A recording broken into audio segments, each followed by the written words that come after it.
नमस्कार साथियों, मैं धर्मवीर ढिंडसा, संयोजक संयुक्त किसान मजदूर इंकलाब यूनियन। मेरे साथ हैं अमित सैनी जी जो हमारे संगठन के पदाधिकारी हैं, संजीव कुमार बख्तुआ जी जो संयुक्त किसान मजदूर इंकलाब यूनियन के उत्तरी हरियाणा के प्रभारी हैं, शाहरुख खान जी हैं जो सढौरा के प्रभारी हैं, और ये हमारे पंकज बुड्ढा खेड़ा जी हैं जो उपाध्यक्ष हैं संयुक्त किसान मजदूर इंकलाब यूनियन के। साथियों, आज हम नारायणगढ़ की अनाज मंडी में हैं और विषय है धान की खरीद को लेकर। किसान के गाढ़े खून पसीने की कमाई बरसात के बाद यहां मंडियों में रुड़ रही है और बरसात में बहकर जा रही है, लेकिन हरियाणा प्रदेश की सरकार किसान की कोई सुध लेने का काम नहीं कर रही, बल्कि चुनावी गठजोड़ बनाने में व्यस्त है, चुनाव जीतने की प्रक्रिया में व्यस्त है और किसान को उसके हालातों पर छोड़ने का काम किया। हरियाणा प्रदेश में जो सरकारी खरीद 23 सितंबर को शुरू होनी थी उसको सरकार ने शुरू नहीं किया। हमने प्रेस के माध्यम से सरकार तक, ये अधिकारियों तक संदेश पहुंचाने का काम किया कि आप खरीद शुरू कराएं सरकारी, लेकिन सरकार ने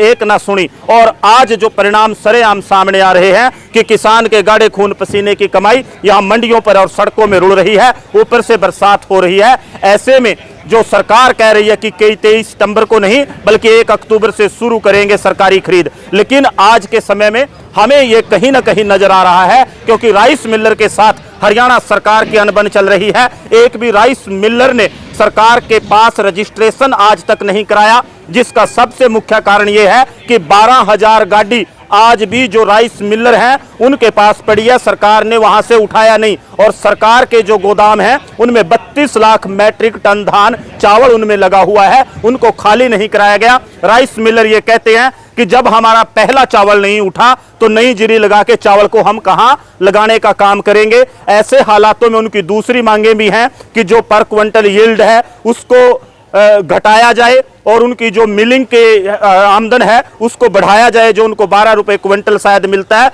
और छत्तीसगढ़ जैसे प्रदेशों में 120 रुपए क्विंटल के हिसाब से मिलता है। ये अनबन, हमें राइस मिलर की समस्या से लेना देना नहीं, लेकिन ये अनबन के कारण, और सरकार ने इसको सुलझाने का काम नहीं किया, राइस मिलर की नहीं मांगी, जिसके कारण सरकारी खरीद को 23 से बढ़ाकर 1 अक्टूबर करने का काम किया। आप अगर यहां मंडी में देखें, जहां तहां आपको धान किसानों का रुड़ता हुआ नजर आएगा। ये आड़ती भाई जिम्मेदारी से किसानों से जुड़े हैं, इन्होंने ये बारदाने का जुगाड़ करके कि किसान के गाढ़े खून पसीने की कमाई सड़कों पर न बहे, कुछ न कुछ यहां लगाने का काम किया। आप पूरी मंडी में घूम के अगर देखेंगे, जहां तहां आपको किसानों की धान सड़कों पर मंडी में बारिश में रुड़ती हुई नजर आएगी, लेकिन सरकार किसान की कोई सुध नहीं ले रही। मैं तो साथियों कहना चाहूंगा कि यह सरकार कहीं ना कहीं इस सरकारी खरीद की व्यवस्था से पीछा छुटवाना चाहती है। ऐसे में आप सब ने जागरूक होना है। हमने सरकार को पहले भी चेताया था कि सरकारी खरीद को शुरू करे, लेकिन आज फिर दोबारा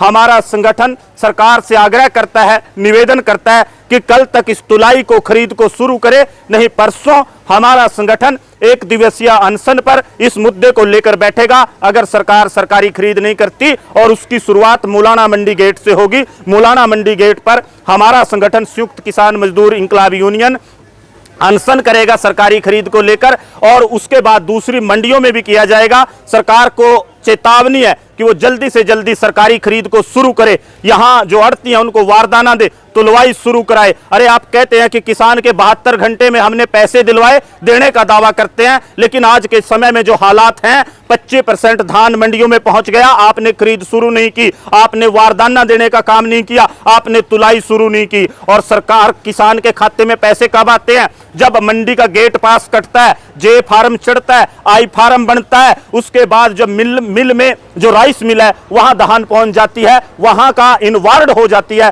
उसको सरकार की साइट के ऊपर अपलोड किया जाता है, उसके 72 घंटे के बाद पैसे मिलते हैं। आप जरा सोचिए कितना समय इस प्रक्रिया में लगेगा, और जब तक राइस मिलर से सरकार की निपटती नहीं, उनका आपस में समझौता नहीं होता, वो समस्या नहीं सुलझती, मंडियों से धान का उठान नहीं होगा। ऐसे हालातों में क्या सरकार किसान की चिंता कर रही है? नहीं, सरकार चुनाव में व्यस्त है, और उन लोगों ने कहीं ना कहीं, प्रशासन ने, सरकार ने किसान को किसानों के हालात के ऊपर छोड़ने का काम किया। अगर चुनावी समय में यह हालात हो सकते हैं कि किसान को दर बदर सरकार कर सकती है, उसके गाढ़े खून पसीने की कमाई सड़कों के ऊपर रुड़ सकती है, तो चुनाव के बाद क्या हालात सरकार करेगी, ये जरा सोचिए, आप इसके ऊपर विचार कीजिए। एक बार फिर सब साथियों से आग्रह है, निवेदन है कि हमारे संगठन ने जो इस सरकारी खरीद की मांग को लेकर, मंडियों में तुलवाई को लेकर, आढ़तियों को बारदाना दिलवाने के मामले को लेकर अनशन करने की शुरुआत की है। और अनशन हमारा 28 तारीख को, कल का दिन सरकार के पास है, मुलाना मंडी गेट से शुरू होगा। आप सबका धन्यवाद।